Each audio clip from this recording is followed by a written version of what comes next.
নমস্কার প্রিয় বন্ধুরা, আজকে আপনাদের জন্য পিঠের রেসিপি নিয়ে এসেছি। শ্রাবণ মাসে আমাদের খুব পিঠে তৈরি হয়, সেটা হলো তালের পিঠে। তো তালের পিঠের জন্য কিন্তু আমাদের বাড়িতে চাল গুঁড়ো, গুড় এসব দিয়ে কিন্তু পিঠে হয়। তো এখানে আজকে আমি দেখিয়েছি আপনাদের জন্য দু রকমের পিঠে, একটা হচ্ছে ভাপা আর একটা হচ্ছে তেল পুরুলি বা আমরা তেলের বড়া বলি। তো চলুন শুরু করা যাক। একটা বড় তাল নিয়ে এসছে। তালটা আমি ধুয়ে পরিষ্কার করে এবারে আমি ছাড়িয়ে নেব। বন্ধুরা, ভিডিওটি আজকে পুরোপুরি দেখার চেষ্টা করবেন, এটা আমার অনুরোধ রইল।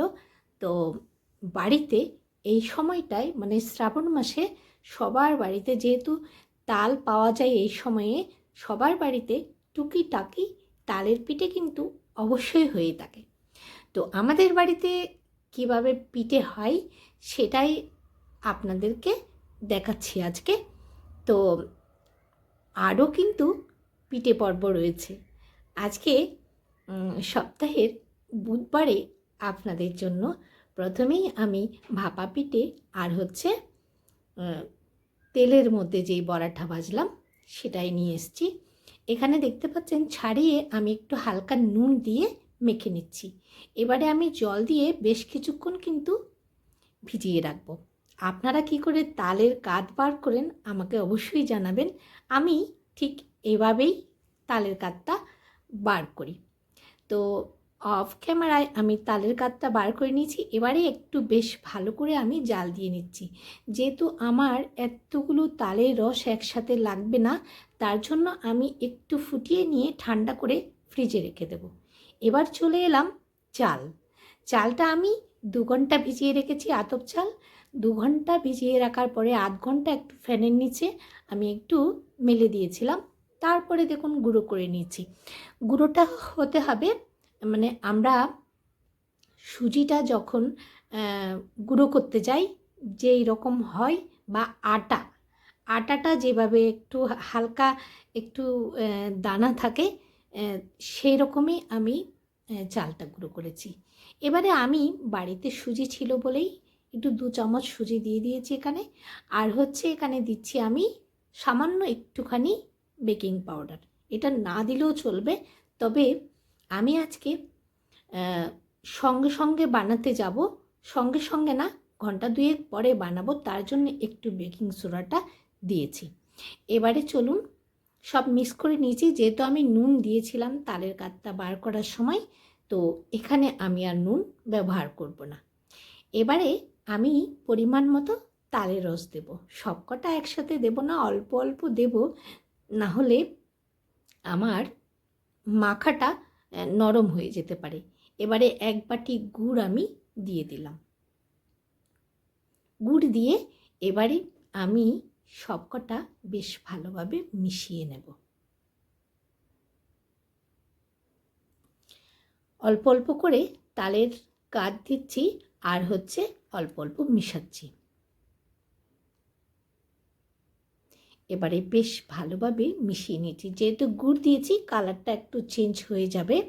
যদি চিনি দিয়ে করেন তাহলে কিন্তু কালারটা আরও খুব সুন্দর থাকবে। এবারে চলুন আমি নারকেলটা কুড়িয়ে নেব। অনেকখানি নারকেলে জল হয়েছিল, খেয়ে নিয়েছি আমি। তো চলুন, নারকেলটা অফ ক্যামেরায় কুড়িয়ে নিয়েছি। এবারে আমি অল্প বাটিতে ব্যাটার তুলে রেখেছি আর এখানে নারকেলগুলো মিক্স করে নিচ্ছি। তো অনেকে নারকেলটা সহ্য করতে পারে না, যার জন্য আমি আলাদা করে তুলে রেখেছি। এবারে চলুন একটা বড় প্যানের মধ্যে আমি গরম জল বসিয়েছি। এবারে আমার কাছে এরকম একটা থালা রয়েছে, থালাটা বসিয়ে দিয়েছি। থালাটার উপরে এবার হচ্ছে একটা জিনিস দিচ্ছি। এটা আমি ফার্স্ট টাইম করেছি, তবে ভাপা পিঠা আমাদের অন্যভাবে হয়। যাই হোক, এবারে আমি নতুন একটা ট্রাই করলাম, দেখলাম সুন্দর হয়েছে। এবারে একটা কাপড়, বেশ পরিষ্কার একটা কাপড় আমি পাতিয়ে দিয়ে তার উপরে ব্যাটারটা দিয়ে দিলাম পরিমাণ মতো। এবারে চামচ দিয়ে চারপাশটা আমি সমান করে দিচ্ছি। বন্ধুরা, ভিডিওটা স্কিপ করবেন না, বারবার বলে দিচ্ছি, নতুন কিছু আমরা সবার ভিডিও থেকে নতুন নতুন কিছু শিখতে থাকি। তো আজকে এই ভিডিওতে হয়তো কারো উপকারে আসবে, তার জন্যই বললাম স্কিপ করার দরকার নেই, খুব বেশি একটা বড় ভিডিও না। তো দেখতে পেয়েছেন ঢাকনার উপরে আমি কি দিয়েছিলাম, একটু হালকা ব্যাটার দিয়ে দিয়েছিলাম, যে জায়গাটায় ফুটো রয়েছে ভাপটা না বেরিয়ে যাওয়ার জন্য। তো এবার কাজু কিশমিশ দিয়ে দিয়েছিলাম, দেখেছেন। এবারে আমি কিছুক্ষণ পর ঢাকনাটা উল্টে কাপড়টা দিয়ে ঢেকে দিয়েছি। কেন জানেন?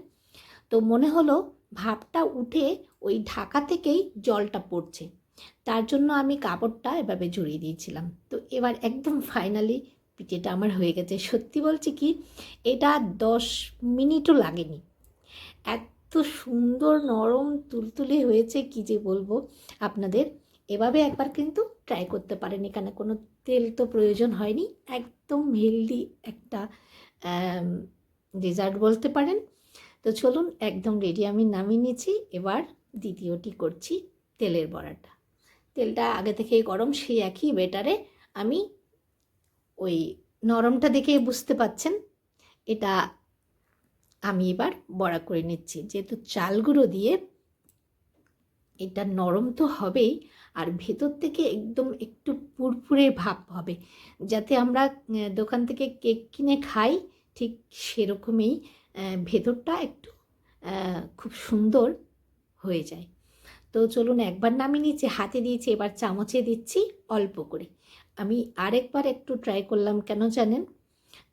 ওই প্রথমেরটা একটুখানি লাগছিল যে হয়তো আমার প্যানের জন্য হতে পারে।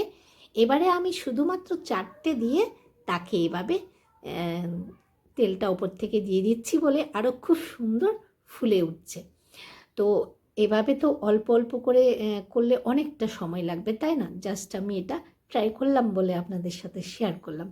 তো বন্ধুরা, আমার এতক্ষণ ভিডিওটা যারা দেখেছেন, এখনও অবধি যদি লাইক না দিয়ে থাকেন, অবশ্যই একটা লাইক করে দিন।